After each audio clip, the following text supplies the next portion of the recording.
नमस्कार दोस्तों।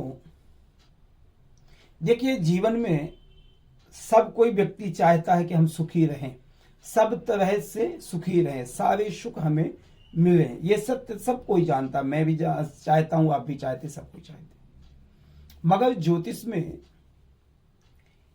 यदि शुक्र हमारे चतुर्थ भाव में बैठा है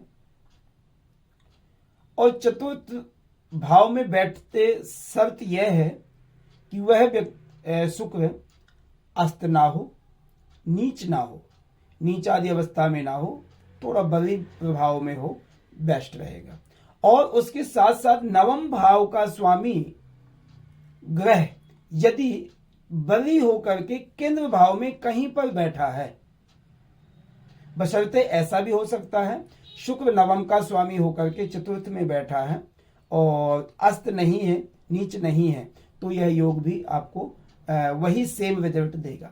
अन्यथा शुक्र नहीं है तो कोई भी ग्रह हो, नवम भाव का स्वामी नवमेश होकर के केंद्र में बैठा हो, बली प्रभाव हो, थोड़ा बल उसको मिल रहा हो।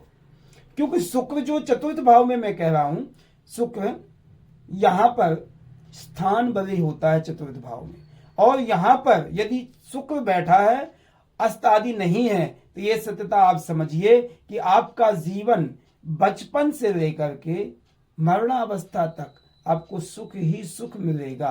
दुख की अवस्था बहुत कम आएगी। आम कंपेरेटिविटी के हिसाब से यदि आम जीवन में कितना दुख है तो आपको समझिए कि 20% दुख नहीं, अन्यथा आपका जीवन सुखमय रहेगा।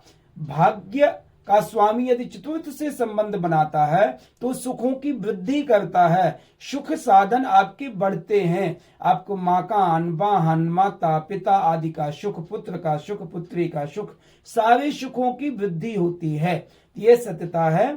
चतुर्थ में शुक्र बलवान होकर के भाग्येश होकर के केंद्र में यदि कहीं पे बैठा है कोई भी ग्रह, तो आपको सपोर्टिव होगा, सारे सुखों की वृद्धि करेगा, जीवन भर आप सुख में जीवन व्यतीत करेंगे। धन्यवाद।